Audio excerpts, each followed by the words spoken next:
lakum. Demikianlah Allah menerangkan kepada kalian. Demikianlah Allah menerangkan kepada kalian Ayatihi. Ayat-ayatnya. La'allakum tahtadun.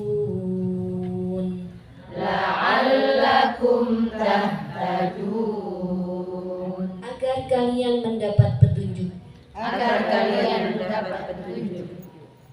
Wal takum minkum ummatun.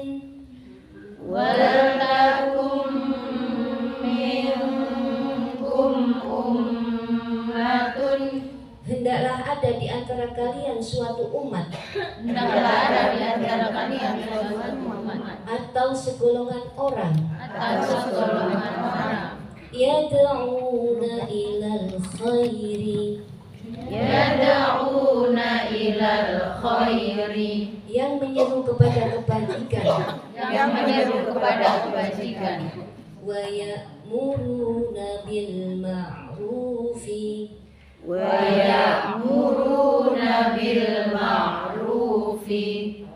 Dan menyuruh berbuat yang ma'ruf.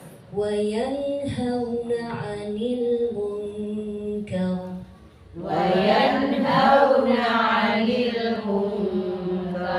Dan mencegah dari yang mungkar. Wa ulaika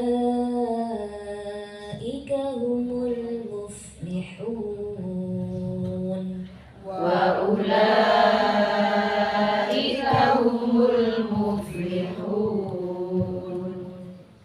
Baik ibu-ibu, kita lanjut dengan Oke, video dari sana. Pakai ngomong-ngomong kata Pak Ustadz dada. Kata Pak Ustadz dong. Dada. Apa ekspresinya? Wes.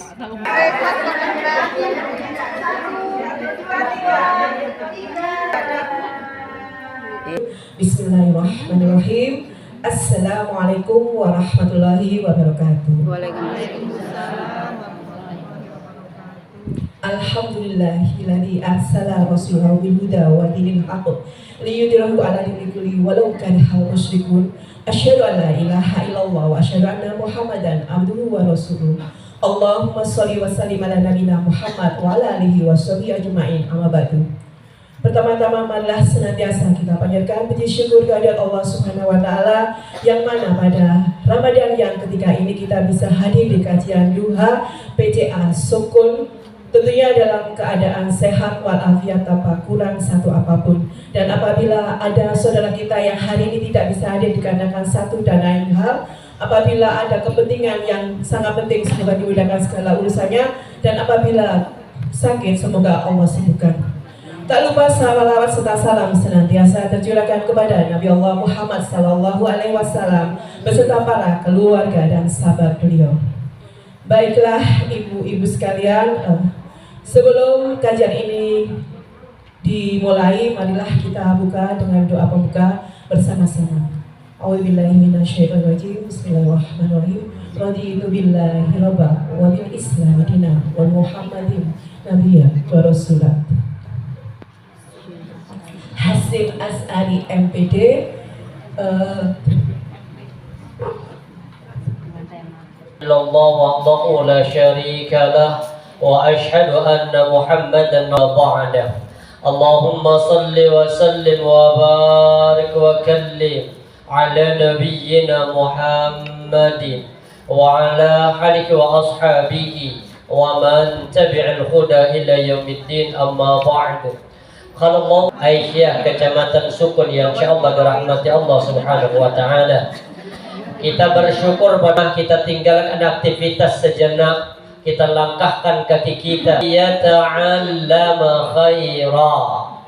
Tujuan ke masjid itu hanya untuk belajar ilmu agama, au yu'allimahu ataupun mengajarkannya, kana lahu ka'ajri hajin tamman hajjatuhu, maka pahalanya kata Rasulullah setara dengan orang yang melaksanakan ibadah haji dengan cara yang sempurna.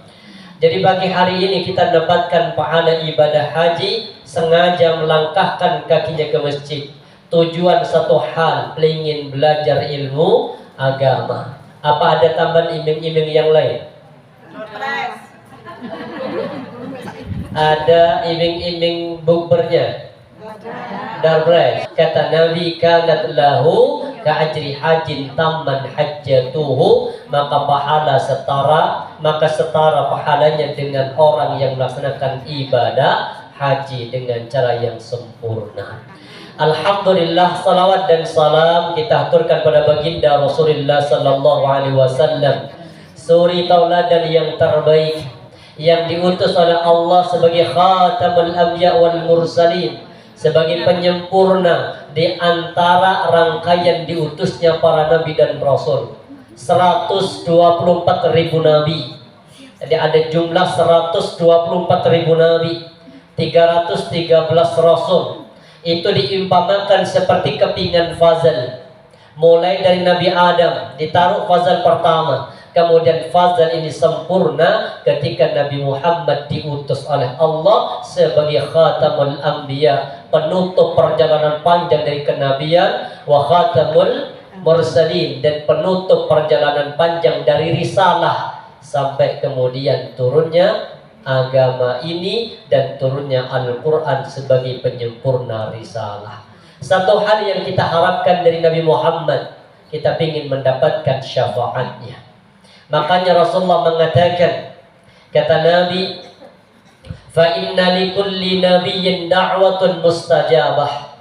Semua para nabi Allah berikan senjata yang sama. Apa senjatanya para nabi? Yaitu senjata doa.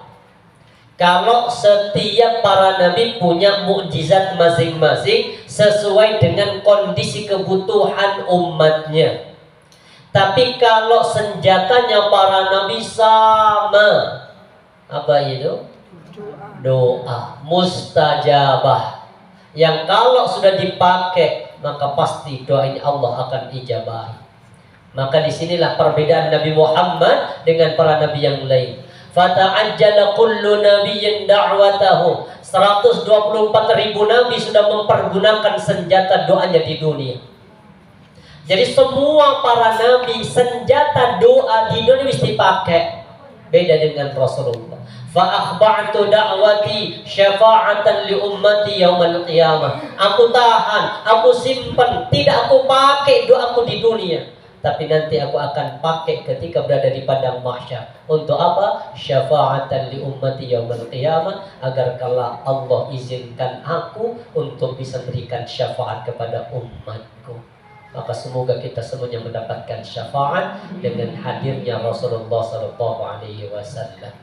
Tapi para ibu-ibu, para jamaah yang insyaallah dirahmati Allah, lumayan saya agak lama enggak kesini, enggak pernah diundang di sini. Bahasa Arab. Semuanya berasal dari sini. Ini gambar awal. Kenapa saya sering tampilkan ini? Karena semua panggil aku ya Allah untuk menjadi tamumu ya Allah. Caranya saya pasrahkan kepadamu ya Allah. Saya tidak punya uang ya Allah, tapi saya yakin Engkau maha kaya. Aku pasrahkan kepadamu ya Allah. Itu benar. Saya berangkat umrah itu nggak pernah bayar. Enggak. Pertama ada doa aja sudah. Pertama memang jujur. Awal pertama pengen umrah itu saya nabung sampai punya uang 27 juta. Sudah pas waktu itu, sebelum Covid. Saya udah mau daftar. Ketika mau daftar diajak Ustadz, dampingi Ustadz berangkat.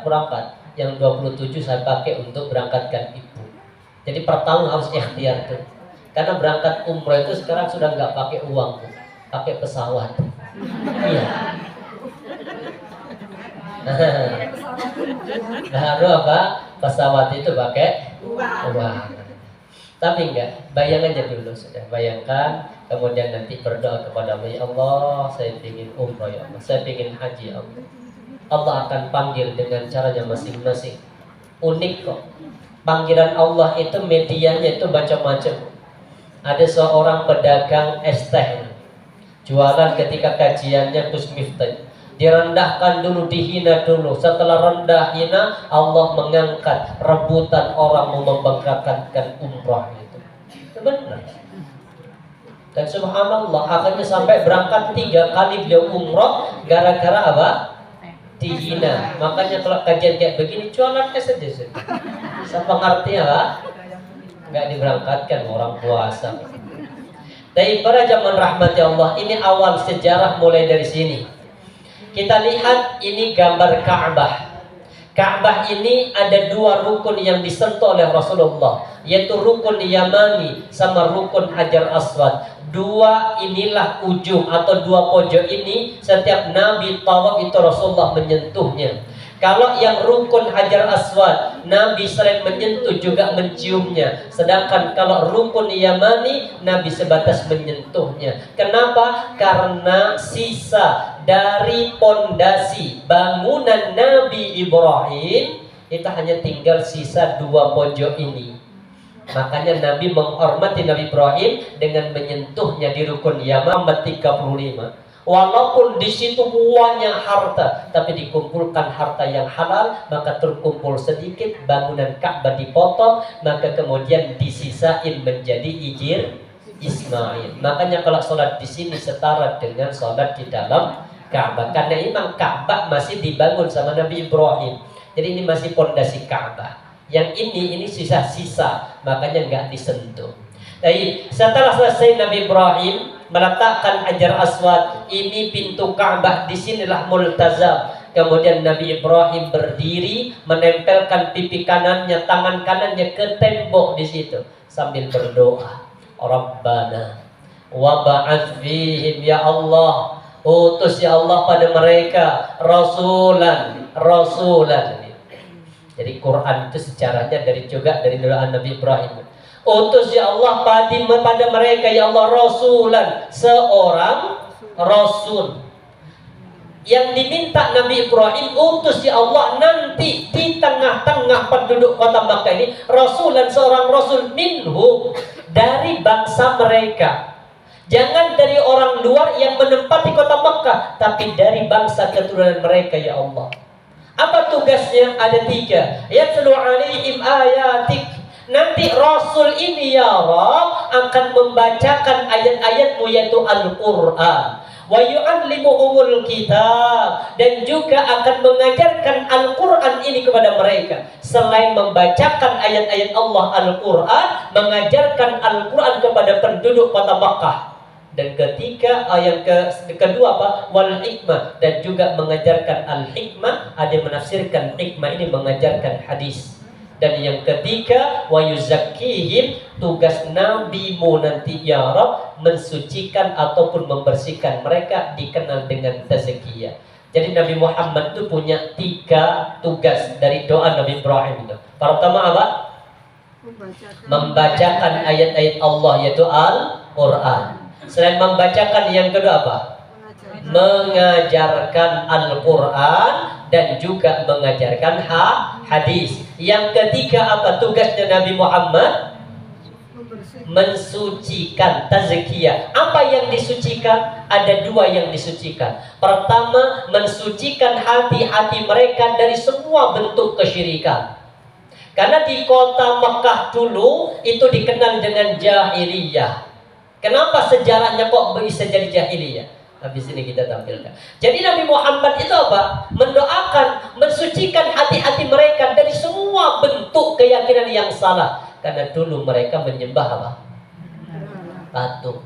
Sampai ada 360 berhala yang berada di sekitar Ka'bah. Kenapa sampai 360? Karena suku yang menetap di Jazirah Arab itu ada 360 suku, dan setiap suku itu punya Tuhan masing-masing. Biar nanti Tuhannya nggak salah itu. Kalau di Indonesia kan banyak suku, ada suku Jawa, ada suku Madura, itu punya Tuhan masing-masing. Kalau orang Jawa jangan minta ke Tuhannya orang Madura, gak paham nanti Tuhannya. Makanya mereka punya Tuhan masing-masing sampai 360 berhala yang berada di sekitar Ka'bah. dihancurkan ketika peristiwa pembukaan kota Makkah dikenal dengan Fathul Makkah. Makanya sampai turun surat terakhir dalam Al-Quran. Apa surat terakhir dalam Quran? Surat yang turun terakhir. Kalau Al-Ma'idah itu ayat, An-Nasr. Jadi surat yang terakhir turun dalam Quran itu An-Nasr. Itu 3 tahun atau 2 tahun sebelum Nabi Muhammad wafat. Idza jaa nasrullahi wal fath wa ra'aitan nasa yadkhuluna fi dinillahi afwaja. Ayat yang ketiga ini yang kemudian sama Rasulullah dijadikan bacaan dalam rukuk dan sujudnya, plus juga dikir-dikir di luar salat. Fasabbih bihamdi rabbika wastaghfir. Maka ayat ini 3 ini, fasabbih bihamdi rabbika wastaghfir, maka dijadikan bacaan dalam rukuk dan sujud. Makanya Nabi membaca apa? Subhanakallahumma wa bihamdika asyhadu an la buyar salat itu kafaratul majlis. Jadi gimana teh? Apa bacaannya? Subhanakallahumma rabbana wa bihamdika Allahumma. Jadi Nabi Muhammad itu mengganti bacaan rukuk sama sujudnya dengan ini. Kalau sebelumnya, sebelum turun ayat ini, Nabi membaca Subhana Rabbiyal Azim. Karena Nabi mengatakan ini ketika turun surah Al-Hijr kalau nggak salah yang ke surah apa? Yang ke-77 itu. Apa kata Allah? Fasabbih bismi rabbikal azim. Maka bertasbihlah dengan menyebut nama Rabbmu yang paling agung. Kata Nabi, ij'aluha fi ruku'ikum. Jadikan ayat ini bacaan dalam ruku'. Makanya sebelum turun ayat ini Nabi bacanya Subhana Rabbiyal azim. Ketika turun surah Al-A'la, sabbihis,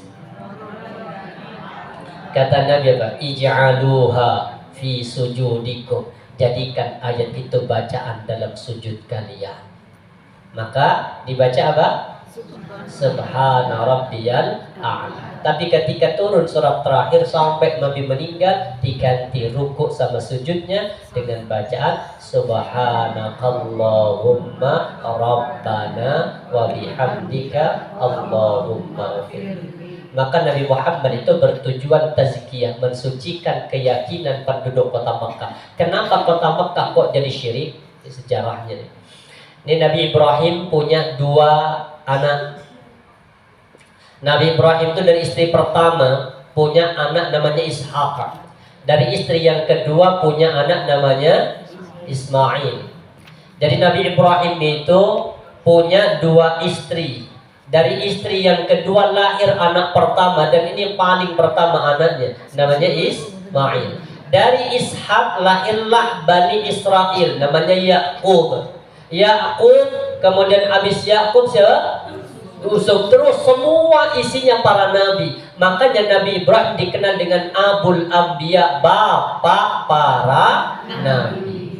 Yang jadi masalah ketika jenengan hamil dibacakan surah Yusuf. Nah ini masalah. Kenapa kok masalah? 1, Nabi Yusuf itu Bani Israel. Jadi nasabnya Nabi Yusuf itu Bani Israel. Dan sedangkan kita pengen anak kita itu bukan ikut Israel, tapi ikut siapa? Nabi Muhammad. Maka jangan dibacakan surah Yusuf. Itu pertama. Yang kedua, kalau dibacakan surah Yusuf, jangan itu minta kepada Allah agar anaknya hidupnya menderita. Betul benar. Karena jangan bayangkan tampannya Nabi Yusuf, bayangkan penderitaan sebelumnya, Bu. Jangan kan kebayang apanya? Ganteng juga, gak ngerti perjalanan hidup resiko orang ganteng itu. Itu benar. Resiko orang ganteng pertama apa? Disayang berlebihan oleh orang tua. Sayangnya berlebih memunculkan apa? Cemburu dari anak yang lain. Kemudian kecemburuan itu mengantarkan mereka dibuang ke dalam sumur. Makanya kenapa suami ibu gak dibuang ke sumur? Karena gak ganteng. Maka bersyukur yang gak ganteng. Kenapa? Gak dibuang ke sumur. Kemudian dari pembuangan sumur ada hukum fikih nanti apa? Ternyata Nabi Yusuf ditemukan sama kafilah dagang. Akhirnya kemudian Nabi Yusuf diperjualbelikan. Maka apa? Human trafficking, jual beli orang itu bukan zaman sekarang saja. Zaman itu sudah ada. Maka Nabi Yusuf ditemukan, maka hukum fikihnya muncul, namanya bab luqatah. Al-laqit. Luqatah itu barang temuan. Kalau al-laqit itu bayi temuan. Nah itu ada hukum fikihnya. Ada dua nabi yang masuk kategori bayi temuan itu. Nabi Yusuf sama Nabi Musa. Nabi Musa itu ya barang bayi temuan, gak ketemu bapak izohbo, emak izohbo, ditemukan. Maka hukum fikihnya seperti apa? Itu ada di dalam kitab Minhajul Muslim, bab membicarakan tentang bab al-laqit, itu bayi temuan. Bagaimana hukum Islam menjaga al-laqit itu? Muncul nanti apa? Suami temuan. Lega pulang-pulang di masjid Ustaz, maka tak bawa pulang ke rumah, tak selamatkan. Ternyata suami orang. Itu gimana hukumnya? Itu nanti ada babnya, belajar fikih nanti itu. Baik.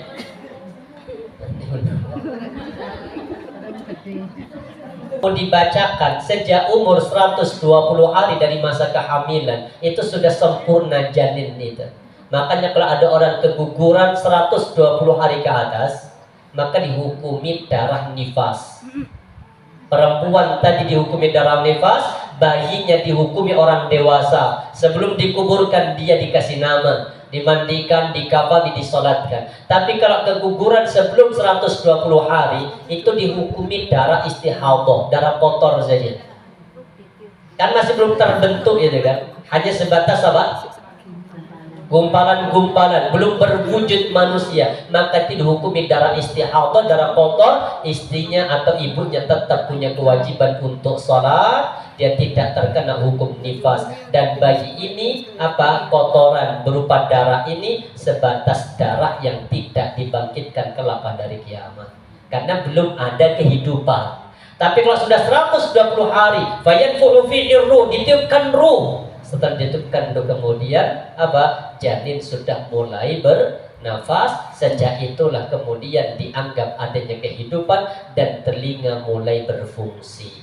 Makanya diperdengarkan bukan surah Yusuf. Kalau mau surah apa? Muhammad. Apapun jenis kelaminnya, mau laki mau perempuan, karena tetap ittibanya kepada Nabi Muhammad, bukan ittiba kepada Nabi Yusuf, takut dibuang ke sumur. Dari sini, dari Nabi Ismail di kota Mekah itu jauh tidak ada nabi. Gara-gara tidak ada nabi, ini muncul guru TK misalnya. Nabi Muhammad itu kan diangkat dari Nabi umur 40.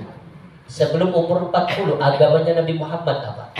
Ini guru TK kan ditanya sama murid TK-nya. Agama Nabi Muhammad agamanya apa?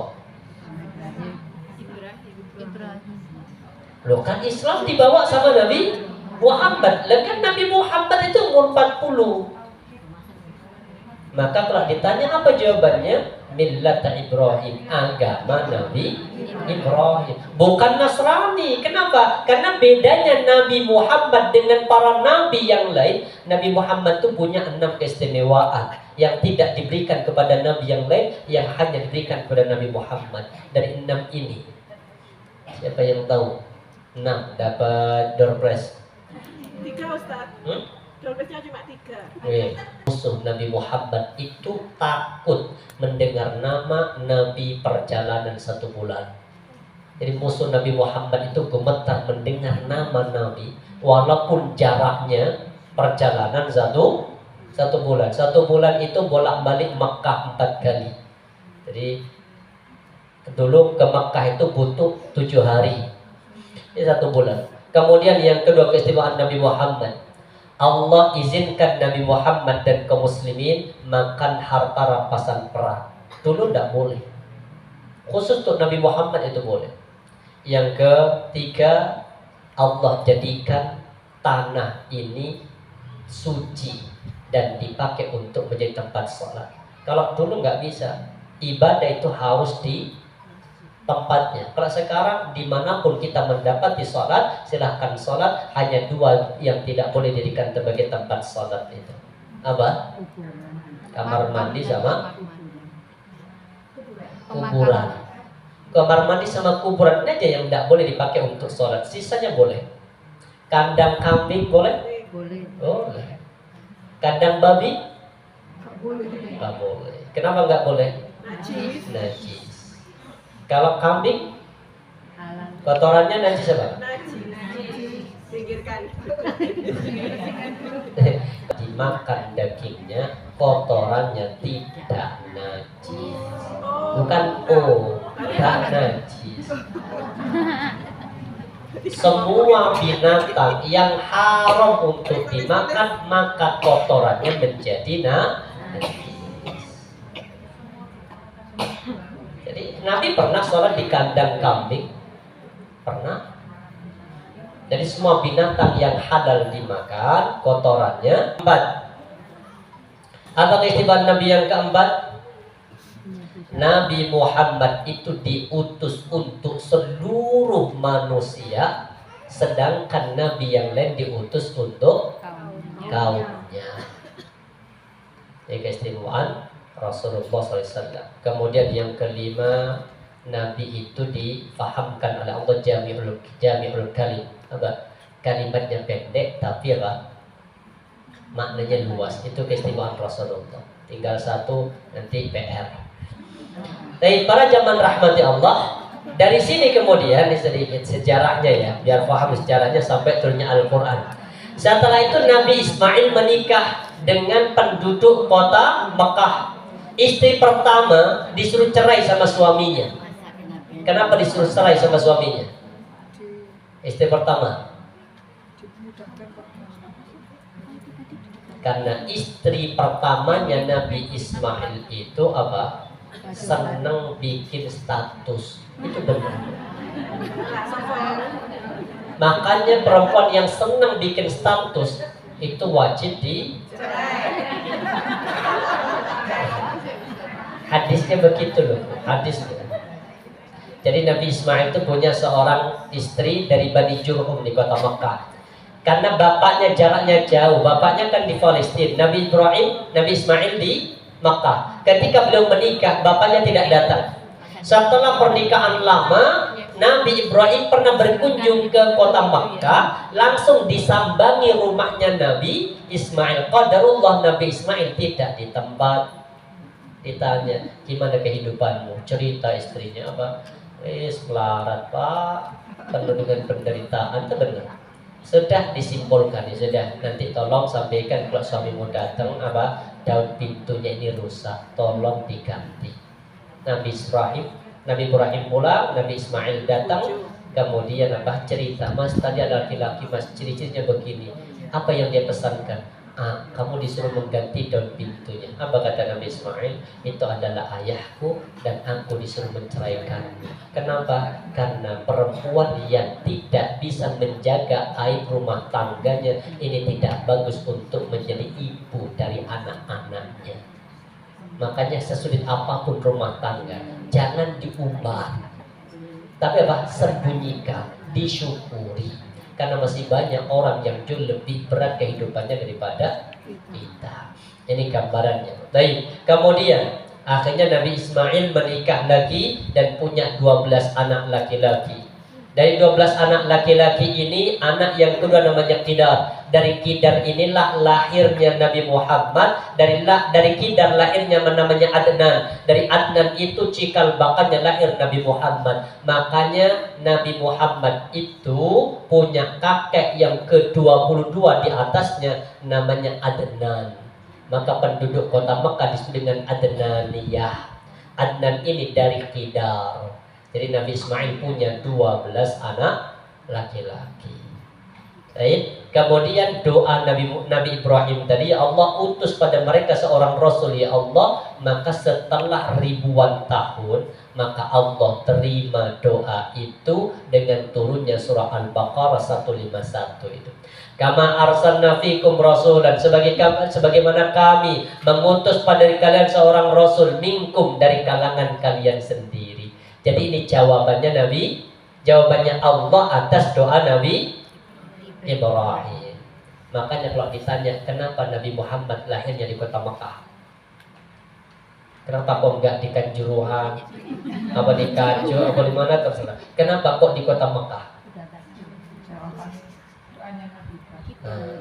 Ini jawabannya. Kenapa aku lahir di kota Mekah, kata Nabi Muhammad? Kenapa kok enggak apa? Kanjo itu kan. Kenapa? Jadi ini dakwah Abi Ibrahim. Semua itu karena berkat doa bapakku Ibrahim. Jadi Nabi Ibrahim itu berdoa kepada Allah, minta diutus seorang rasul dari kalangan mereka. Makanya kemudian doa terakhir atau Nabi terakhir itu kenapa lahirnya di kota Mekah? Karena doa dari Nabi yang sebelumnya, yaitu Nabi Ibrahim. Yang kedua, wa bisyarat Isa qaumah. Yang kedua, kenapa Nabi Muhammad dilahirkan di kota Makkah? Karena isyarat dari Nabi Isa kepada kaumnya. Kan Nabi Isa itu ngomong jujur-jujuran kok kepada kaumnya. Jadi kan hafal itu surah As-Saff itu. Wa idh qala Isa ibn Maryam ya bani Israel, terus inni Rasulullah ilaikum, aku adalah utusan Allah yang diutus kepada kalian. Itu pertama. Terus apa lagi? Lanjutannya ayatnya. Inni Rasulullah ilaikum musaddiqan lima baina yadayya. Aku diutus oleh Allah membenarkan dari kitab sebelumku minat Taurat, yaitu kitab Taurat. Yang kedua apa? Yang ketiga, wa rasulu apa? Mubasysyiran bi rasuli, dan aku membawa kabar gembira kepada kalian wahai Bani Israil apa? Bi rasulin, dengan akan lahirnya seorang rasul. Ya'ti min ba'di, dia akan datang dari setelah masa ke. Harusnya Bani Israel itu kalau benar-benar percaya kepada Nabi Isa, maka semuanya mereka harus menjadi pengikut Nabi Muhammad. Makanya kita diibaratkan apa? Kita itu lebih Nasrani daripada orang Nasrani. Dengan kita justru mengikuti apa? Disuruh ikut Nabi Muhammad. Siapa yang ikut? Kita. Kenapa Nasrani justru gak ikut? Makanya setelah ribuan tahun doa itu Allah ijabah. Ini gambarannya itu. Dari Nabi Isa ke Rasulullah itu jaraknya 570 tahun. Dari Nabi Isa saja. Sedangkan dari Nabi Ismail ke Rasulullah itu ribuan tahun. Ribuan tahun inilah yang kemudian menjadikan ajaran Nabi Ibrahim yang dibawa sama Nabi Ismail lama-kelamaan menjadi pudar. Wong jenengi kan apa? Ajaran itu kalau setelah itu nggak ada lagi yang mengingatkan, suatu saat pasti kan apa? Hilang. Sama kayak aturan itu. Aturan sudah dibuat, tapi kemudian yang buat aturan meninggal. Setelah itu nggak ada pengganti. Lama-kelamaan aturan itu pasti akan apa? Hilang dan berubah. Seperti itulah ajaran Nabi Muhammad di kota Makkah, ajaran Nabi Ibrahim. Karena ribuan tahun setelah Nabi Ismail, ada Nabi apa enggak? Di kota Makkah setelah Nabi Ismail? Tidak ada. Jadi setelah Nabi Ismail itu nggak ada Nabi di kota Makkah. Ribuan tahun tidak ada Nabi, maka ajaran millat Ibrahim akhirnya kemudian menjadi pudar. Makanya orang yang agamanya mereka jadi pudar disebut dengan ghafil, fahum ghafilun, sehingga mereka menjadi lalai. Makanya benar jawabannya di surah Yasin itu ayat yang ke-5 sama ke-6. Ini ke-6-nya. Tanzilal azizir. Apa fungsinya Al-Quran? Oke, fungsinya Al-Quran apa? Ayat yang ke-6. Tinggal baca ayat ke-6. Litundira qauman. Ayat yang ke-6 dari surah Yasin. Litundira qauman ma undira aba'uhum. Maka yasinan kita. Tidak ada yasinan keliling. Wah, makanya sampai lali. Ini ayatnya itu. Jadi kenapa Al-Quran turun? Ya ini salah satu fungsinya untuk memberikan peringatan kepada satu kaum. Kaum yang mana? Ma undira aba'uhum. Kaum itu bapak mereka, kakek nenek moyang mereka tidak ngasih peringatan. Kenapa kok nggak ngasih peringatan? Karena nggak ada nabi setelahnya. Ajarannya lama kelamaan menjadi hilang, fahum ghafilun, sehingga mereka menjadi lalai. Inilah yang menjadikan mereka menjadi jahiliyah. Jadi karena lamanya tidak ada yang ngasih peringatan, maka lama kelamaan mereka menjadi jahiliyah. Jelas. Maka kemudian Allah turunkan Al-Quran. Makanya Al-Quran berbahasa Arab. Ini ayatnya surah Asy-Syura, ayat yang ke-7. Ini kan masjidnya masjid Asy-Syura. Nah, harus hafal ayat ini. Wa kadzalika auhayna ilaika Qur'anan Arabiyya. Demikian itulah kami, kata Allah, turunkan Al-Quran berbahasa Arab. Lalu ditanya, kenapa Quran berbahasa Arab?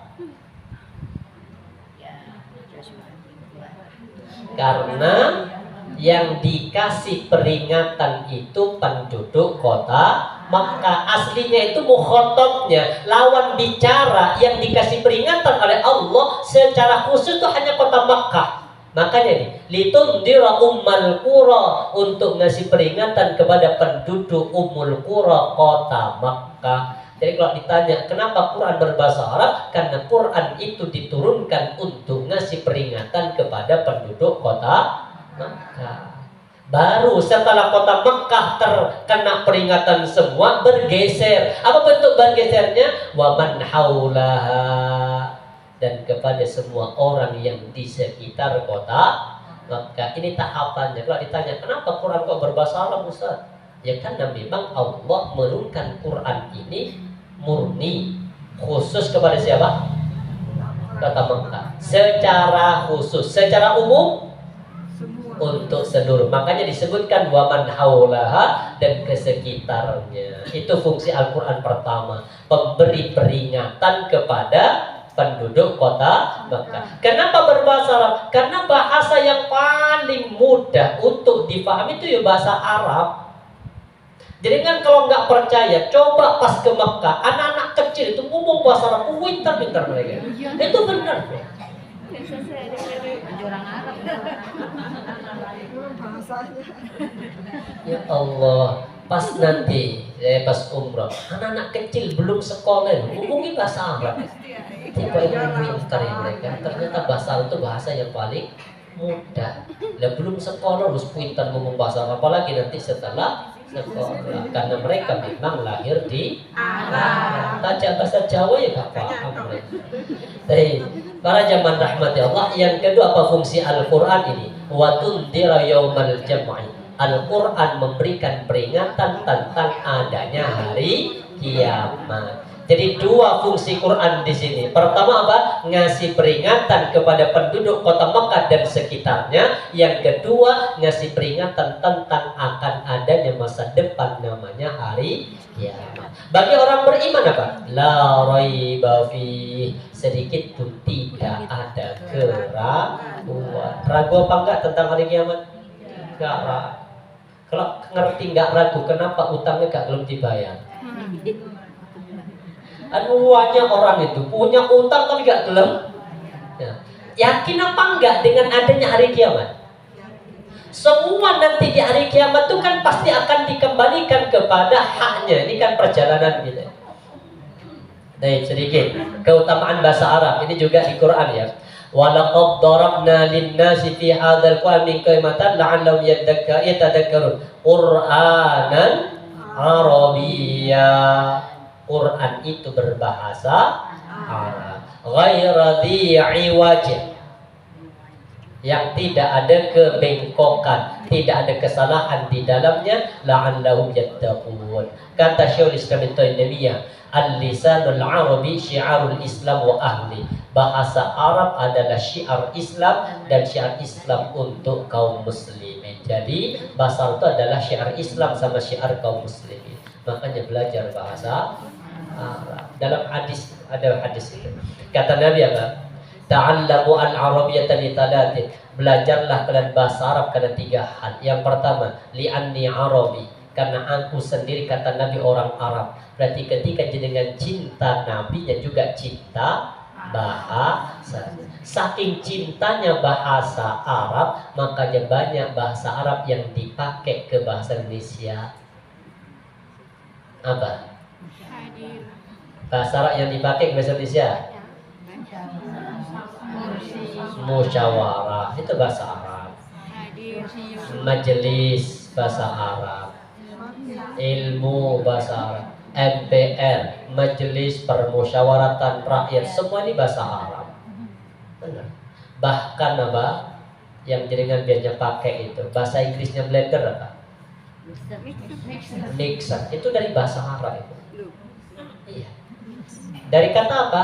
Mi'shar. Mi'shar itu alat untuk melebur. Asrun itu sesuatu yang melebur. Makanya wal asri, demi sesuatu yang melebur. Umur itu dipakai nggak dipakai akan habis. Maka alat untuk meleburkan sesuatu itu namanya mi'sharun. Mi'shar. Mixer. Mi'shar itu mixer itu. Terus apalagi bahasa Arab yang dipakai ke bahasa Indonesia dan bahasa Inggris? Koper. Koper tahu koper? Itu dari kata kafaro. Kafar itu artinya menutupi. Makanya tutup namanya kofar. Kemudian menutupi barang di dalamnya namanya berarti kan kita sudah cinta Arab sudah. Koper ya dari bahasa Arab, majelis bahasa Arab, nama ya untuk keren Arab titik ya. Seperti siapa? Siti Maimunah. Itu bahasa Arab. Cuma Siti itu dari kata sayyidah. Sayyidah itu artinya nyonya. Kalau laki itu sayyid. Makanya orang kalau manggil Nabi Muhammad sayyidina, panggilan tuan, cinta kepada yang di atas kita itu namanya sayyid. Kalau perempuan sayyidah. Kemudian kalau apa, nyonya lah bahasanya kalau sayyidah itu. Kalau nyonyaku sayyidati, sayyidati, korotok wangil sayyidati, sayyidati, dati siti.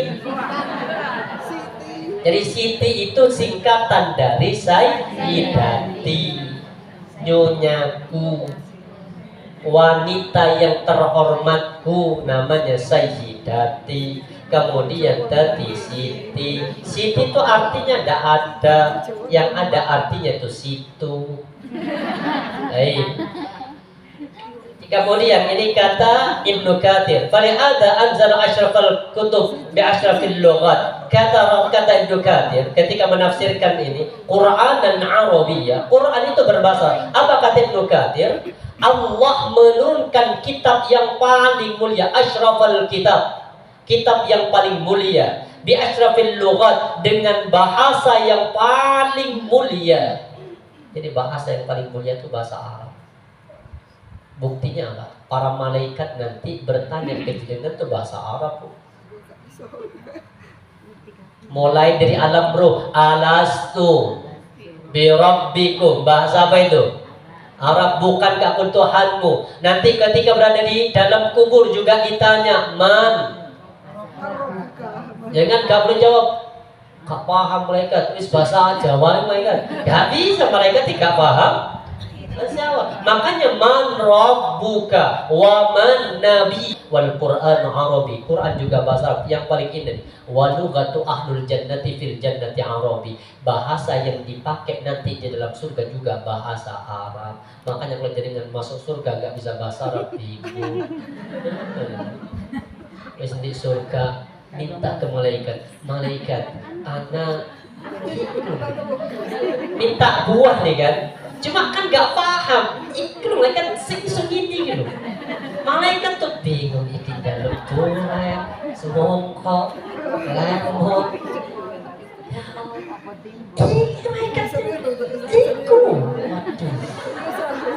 Apa? Maka dijadikan harus bisa bahasa Arab biar nanti di surga gak bingung.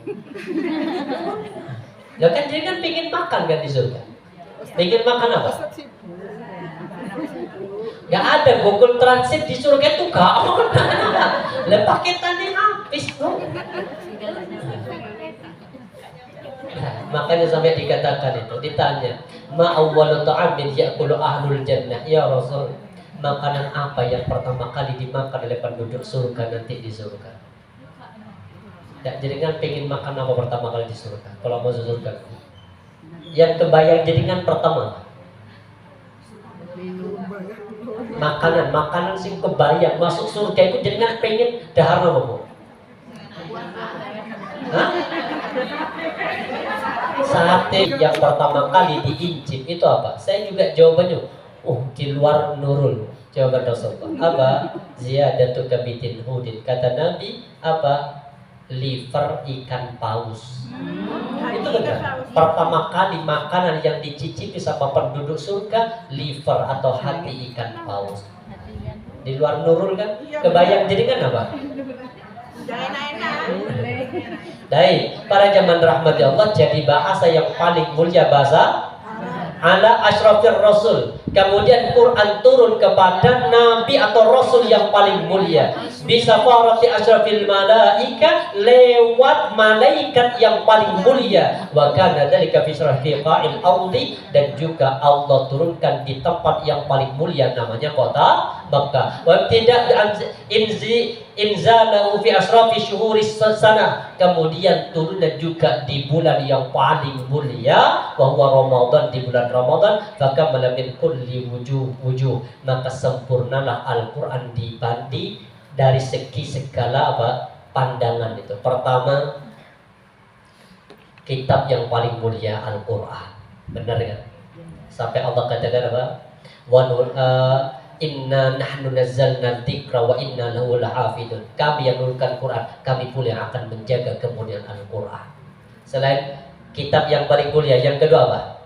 Bahasa yang paling mulia. Yang ketiga, Rasul yang paling mulia karena Al-Quran.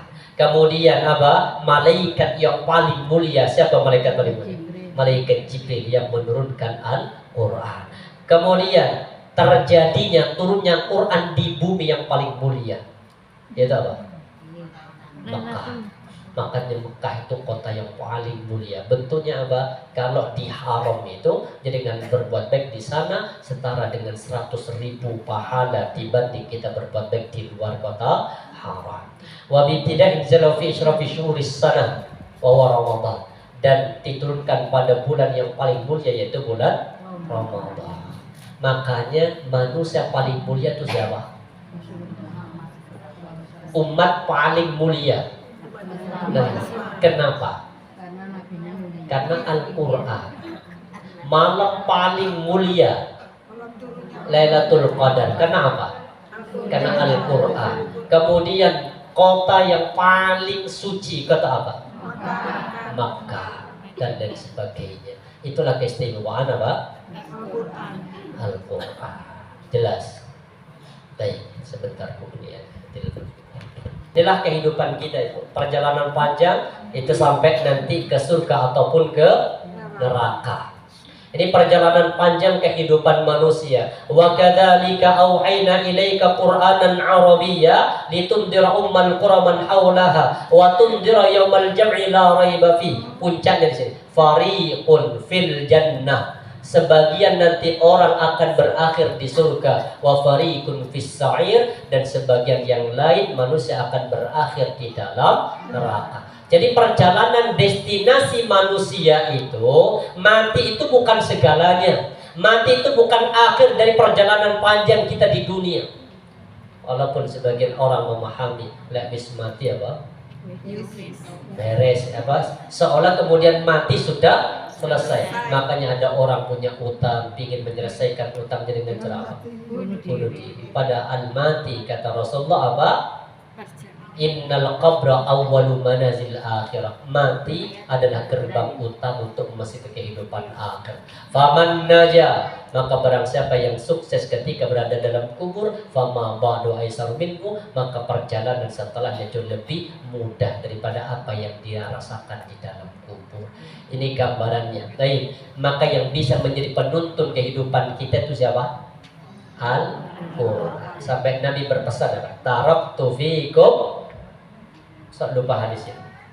Coba, amroini. Taraktu fikum amrain. Aku tinggalkan kepada kalian dua perkara. Aku wariskan kepada kalian manusia dua perkara. In tamassaktum bi'ima lan tadillu abada. Kalau berpegang teguh kepada keduanya, maka tidak akan pernah tersesat untuk selamanya. Apa itu? Al-Quran dan hadis. Berarti Quran itu dijadikan sebagai pedoman dalam kehidupan kita, cek selamat sampai nanti masuk surga. Makanya perlu dibahas apa sih Quran itu. Ini definisi Qurannya. Kemudian Quran itu nanti yang akan menjadi hujah membela ataupun hujah yang akan menuntut. Saya bahas langsung yang terakhir. Kok hilang gambarnya? Waktunya habis ya. Hujjatun akan menjadi hujjah laka yang akan membelamu aw alaika, dan Quran akan menjadi hujjah yang akan menuntutmu. Jadi Quran itu nanti ada dua posisinya, yang akan membela ataupun menuntut. Makanya di antara amalan yang Allah izinkan untuk bisa memberikan syafaat itu apa? Al-Quran.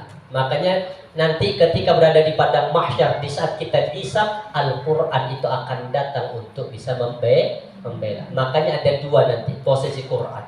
Bisa membelamu untuk mendapatkan syafaat dan bisa menuntutmu agar engkau masuk ke dalam neraka. Maka kita akan belajar bagaimana Quran ini menjadi pembela. Inilah cikal bakal proses turunnya Al-Quran. Kelihatan?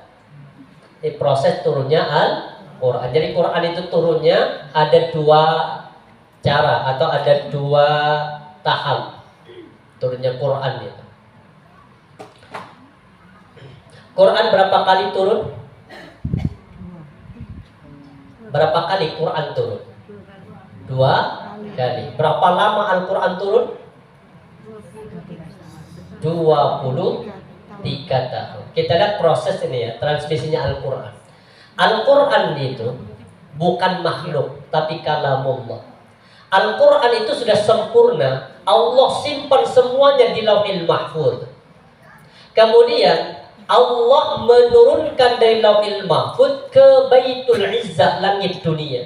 Jadi Al-Quran itu turun ke langit dunia secara utuh 30 juz langsung. Jadi Quran itu langsung 30 juz. Siapa yang menurunkan? Dari Lauhil Mahfuz ke Baitul Izzah. Allah atau malaikat Jibril? Allah. Malaikat Jibril nggak ikut-ikut. Kenapa? Karena yang tahu Lauhil Mahfuz itu hanya Allah. Para malaikat nggak tahu. Makanya dari sini, dari Lauhil Mahfuz ke Baitul Izzah, itu yang menurunkan langsung Allah tanpa perantara malaikat Jibril. Tersimpan Al-Quran 30 juz di langit dunia. Baru dari langit dunia Allah turunkan Quran kepada Nabi Muhammad lewat perantara malaikat Jibril. Jadi kalau ditanya ada berapa kali Al-Quran turun? 2 kali. Pertama apa? Lauhil Mahfuz ke Baitul Izzah, langit dunia. Lauhil Mahfuz itu kalau komputer itu apa? Hard disk yang menyimpan semua simpanan di situ, file di situ. Sedangkan Baitul Izzah itu apa? Server. Ibaratnya itu kalau nonton TV, contoh RCTI, itu di mana ininya, apa namanya itu? Studionya di mana? Untuk bisa sampai ke rumah kita, maka kita harus punya, di Malang harus punya apa? Server penerima.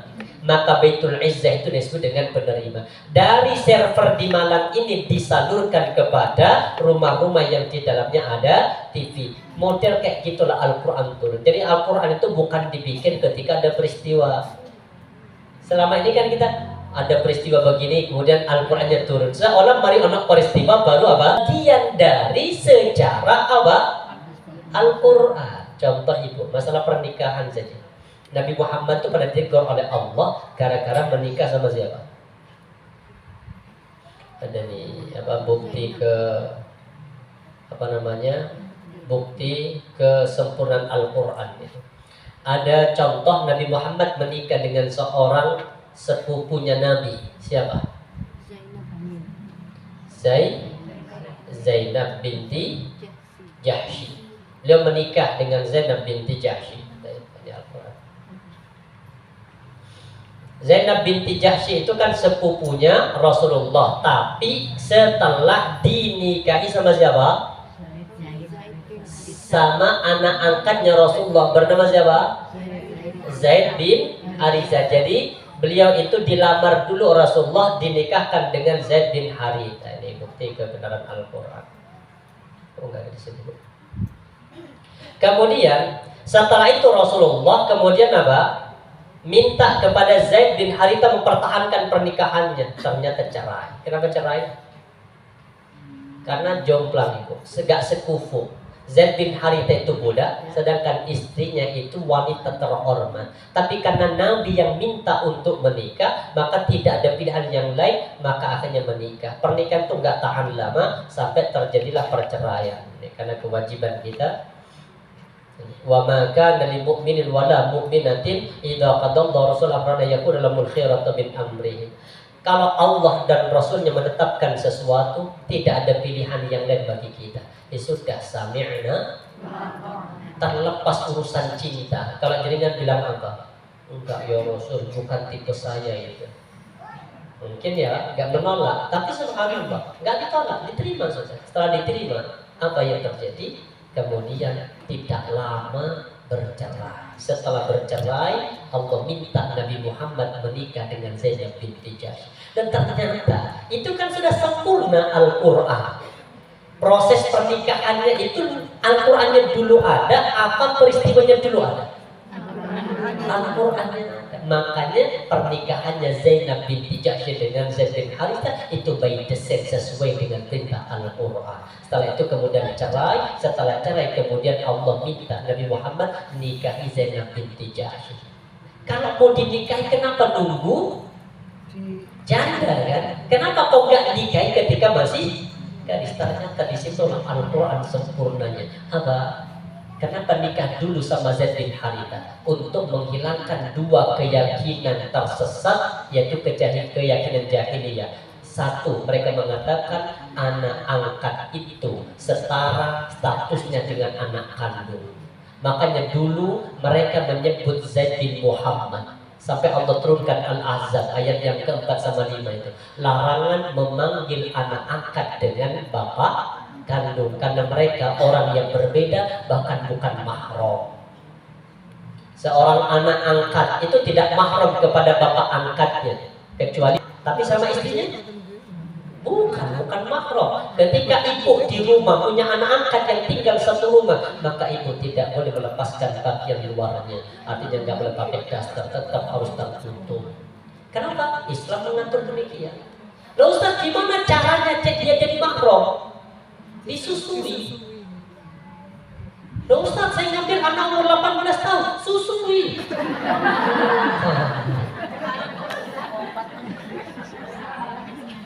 Bab susuan itu. Pertama, anak yang diambil itu yang disusui masih di bawah umur 2 tahun, di bawah 2 tahun.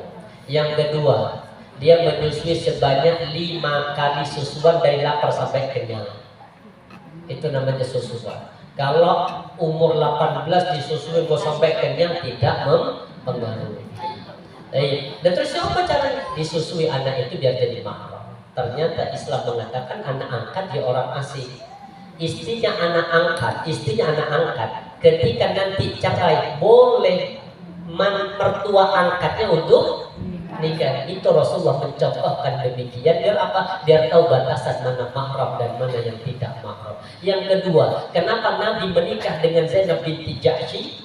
Selain menghilangkan tadi anak angkat dengan anak susuan itu berbeda. Yang kedua, sepupu itu kata orang Arab dulu itu sih semahram. Ternyata sepupu itu bukan mahram kita. Boleh nanti jaringan menikah sama sepupu.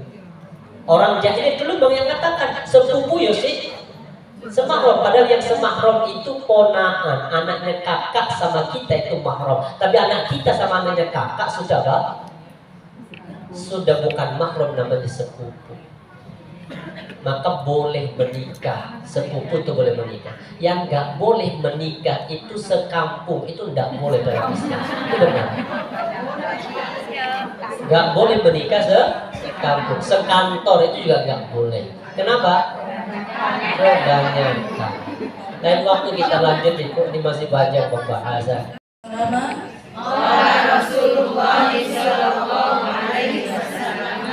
Rasulullah Shallallahu Alaihi Wasallam bersabda, Al-Mahiru bil Qur'ani, orang yang ma'as-safarotil kiramil bararati, maka dia bersama-sama dengan malaikat yang mulia dan taat.